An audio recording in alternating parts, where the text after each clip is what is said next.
Mismong si Pangulong Marcos nagulat nang biglang ipahiya si Castro ng Philippine Coast Guard base sa balitang kumakalat. Hindi nagustuhan ng PCG ang mga ginawang pahayag ng Makabayan Black.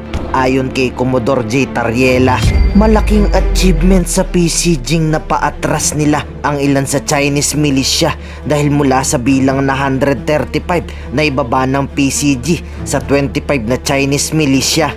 Dagdag pa ni Tarriela, 3 lang ang barko ng PCG na kayang tumapat sa malabakod na ginawang barko ng China. Buwelta tuloy ni Tarriela, bakit hindi si Castro ang ipadalang magbantay kaya sa China? So, I don't believe na talagang ginagawa niyo yung katungkulan o sinasabi ko na enough yung ginagawa niyo. Hindi tayo natutuwa noon, Mr. Chair, kay Commodore sa sinasabi niya. Hindi tayo nag-celebrate dun sa kapag 135, naging 25. Hindi ako satisfied doon, Mr. Chair. Kasi, pero hindi na dapat sabihin na nag-celebrate kayo dahil from 135, Mr. Chair, ginawa niyo nagdataon sila sa 25 dahil December 2 lang kayo nag-react.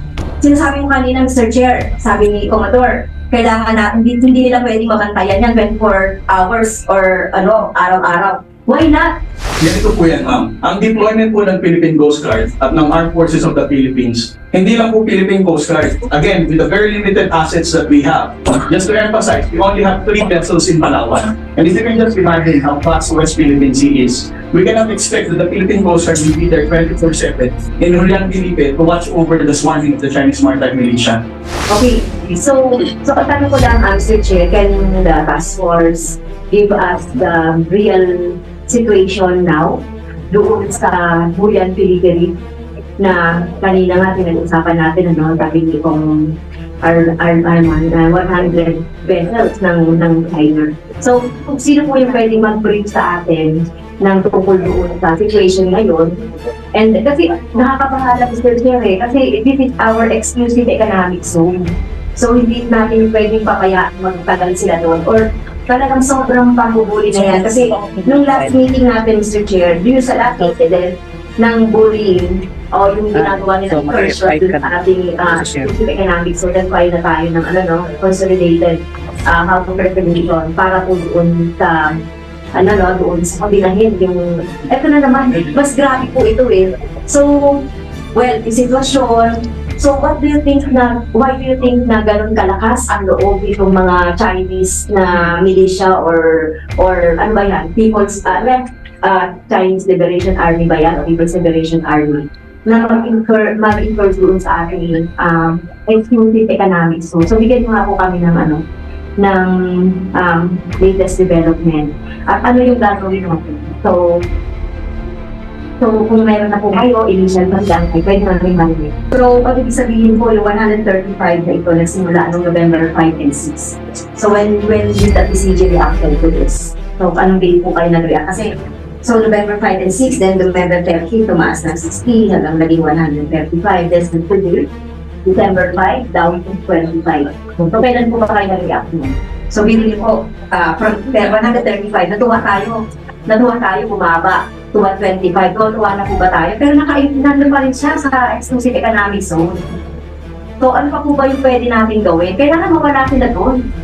Kasi exclusive economic zone natin. So, parang hindi effective yung sinasabi ng existing procedure. Kasi siguro kung ibang bansa yan, siguro sa mga experience ng Indonesia na nababasa ko, pag tumultong ka kahit na isang vessel doon sa exclusive economic zone nila. Pero syempre, hindi naman natin gagawin yung very drastic. Ayaw naman natin yun. Baka ano pa po ba yung pwede nyo maisip na mas tinilin nyo na pwede pa natin gawin? Aside doon sa existing procedure, kasi hindi na nila pinapansin yun. Yung diplomatic contest, hindi na nila pinapansin yun. Tingin ko dapat mag-heighten tayo ng ano ba yung mga pwede nating panggawin. Kung hindi uubra ito, ano pa ba yung mga pwede nating gawin? Kasi kailangan natin pagtanggol yung natin, yung soberanya. Diba? So, isang buwan na yung tapsandaan pa yung 25 na yun. So, soberanya ang usapin dito, hindi lang kung lang po. So, soberanya natin ito. Territorial. Hindi lang sovereign rights. Soberanya natin ito kasi sa atin po ito. So, yung 25 na yan, So, kailangan may gawin na talagang totally maalis yan. Ano po ba mapapangako na or makukumit na concrete na pwedeng magawa, Mr. Chair? I noticed Congress Tarriela using sign, you may respond to sorry, sir. Thank you, Mr. Chair. With all due respect to the Honorable Congresswoman Castro, I think the Armed Forces of the Philippines and the Philippine Coast Guard understand our patriotic duty in maintaining our presence in the West Philippine Sea. With your first question as to whether the Armed Forces of the Philippines and the Philippine Coast Guard are not proactive in responding to the presence of the Chinese maritime militia, I would like to emphasize that as what Admiral Carlos mentioned, the Armed Forces of the Philippines, together with the Philippine Air Force, Philippine Navy, and the Philippine Coast Guard, when we learned that the Chinese maritime militia started swarming in Julian Felipe, we have constantly sent our limited assets, whether it's the Philippine Navy or the Philippine Coast Guard. That's why we were able to document their increasing presence from November until last Saturday of December 2. Now, the second question, whether... May I them, Commodore Tarriela. Sabi nyo, November 5 to 6, pero nag-react lang kayo ng PCG ng December 3. So, ang daming araw nun, di ba? Nanamunin kami na November 5 and 6 So, di ba sabi niyo po, sabi hanggang sa bumaba siya. So, 135. So, I don't believe na talagang ginagawa niyo yung katungkulan o sinasabi niyo po na enough yung ginagawa niyo para mapigil natin ito. So, I beg to disagree doon sinasabi niyo. Kasi, kaya nga po tinatanong ko, no? Kailan niyo na-monitor? November 5 and 6? Tapos, bumaba siya, 15, 19, 16, 1925. December po lang kayo po nag-react. Yes, ma'am. Mr. Chair. Mr. Chair.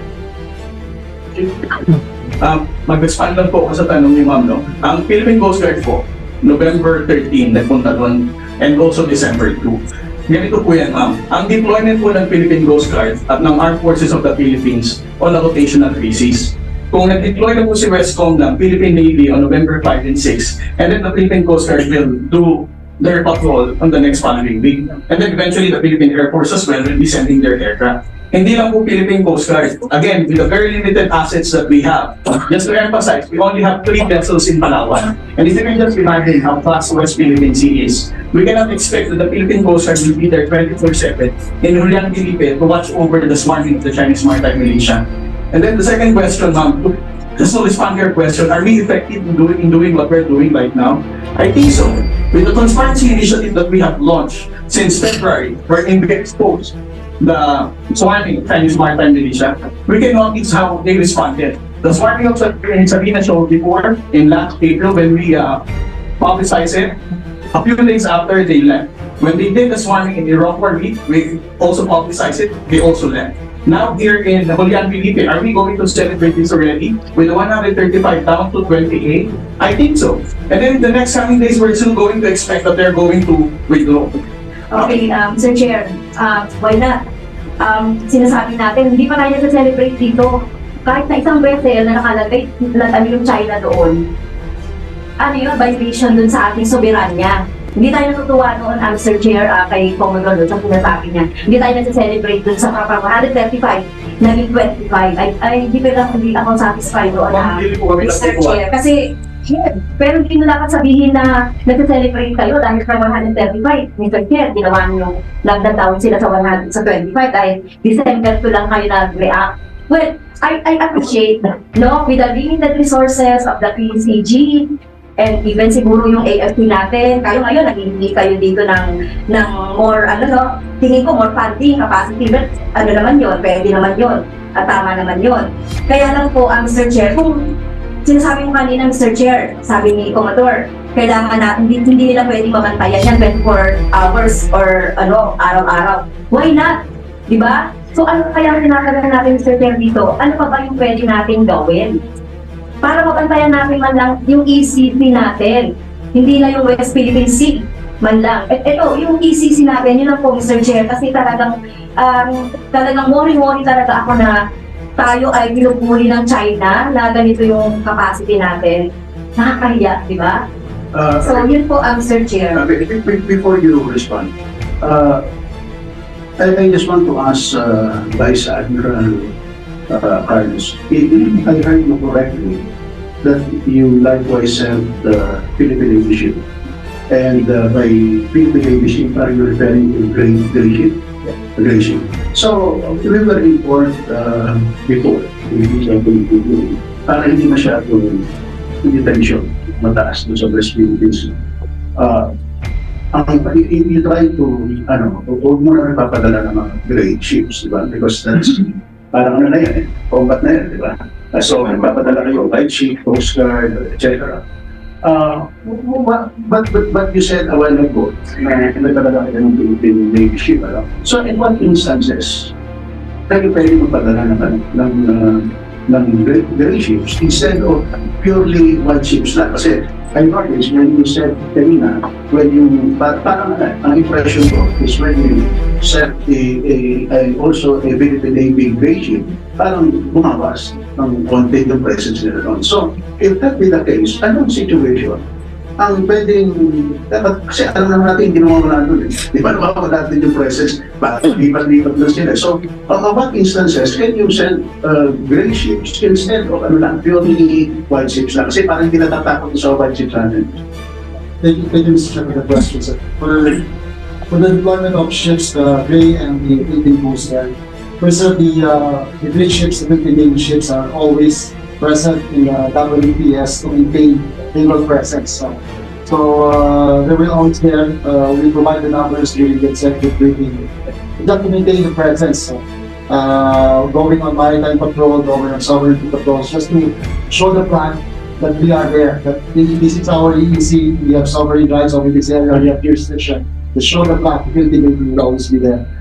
In terms of confronting and non-confrontationally driving away the militias, we prefer to use the Philippine Coast Guard, the white ships, to do that radio challenge and to ask them to leave. So if the Coast Guard is there, we prefer to use them to challenge the presence of the militias, the militia vessels. If they are not there, the Philippine Navy vessel per our SOP will issue the radio challenge. As mentioned by Tarriela, we are on a rotational basis. We cannot keep the Philippine Coast Guard in the West Philippine Sea 24/7. Yung pong Navy, medyo nakakalapit-lapit kami sa 24/7 presence. But number is, in terms of number naman, very limited pa rin po sir, compared to what we are, the number of Chinese vessels, Chinese Coast Guard, and PLA vessels that we are confronting with the area. But at least, we maintain our presence there. There is always a Philippine government present flying the Philippine flag in the WPS. So, by sending a gray ship, hindi naman necessarily tayo makikipag-gera, di ba? So, we are just there to patrol. Yes. And would you say na mas effective kung minsan kung magpadala ka ng gray ship instead of pure white ship lang? Kasi, hindi naman kailangan approach para lang makita nila na naroon yung ating mga gray ship instead of a white ship lang. Kasi talagang based on experience, hindi talaga natatakot sa mga white ship natin. Yes, for deterrent purposes and showing the flag, the gray ship is always there, sir, to confront the militia vessels and to go in there and inspect or visually inspect whatever they're doing there. We prepare to use the white ship so as not to escalate the situation. Baka at least of sending the gray ship, which is a combatant ship, to check on the militia vessels, which is Chinese claims are all civilian. So we prefer to use the Philippine Coast Guard just to inspect them or to just to take a look at them closely and also to challenge their presence in the features that they are swarming in the WPS position. Hindi siya nakikialam sa inyo. That's your trabaho niya. Pero because of our limited vessel, Coast Guard, kung ano na Coast Guard, talagang limited compare with them. Pero mas parang ang tingin ko, parang medyo hindi pa naman kailangan by instead of the radio challenge. Anyway, if we believe and we believe that that's ours based on international as part of exclusive economic zone. Bakit hindi tayo kahit isa o dalawa from time to time, no?